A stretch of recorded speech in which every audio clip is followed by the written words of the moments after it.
Hello everyone, today I will show you how to change cells height and weight in Google Sheet. I'll change these cells height and weight. You cannot change only single cells height and weight. You have to change these columns weight and select this row and change row height and see this whole rows height change and column weight change.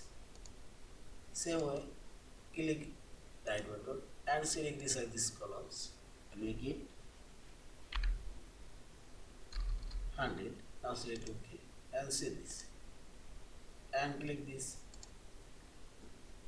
row height option and select beside this row. Also make it 100 and see this. In this way, you can change your cells height and weight. Yeah. Thank you for watching. Please subscribe, like, share and comment.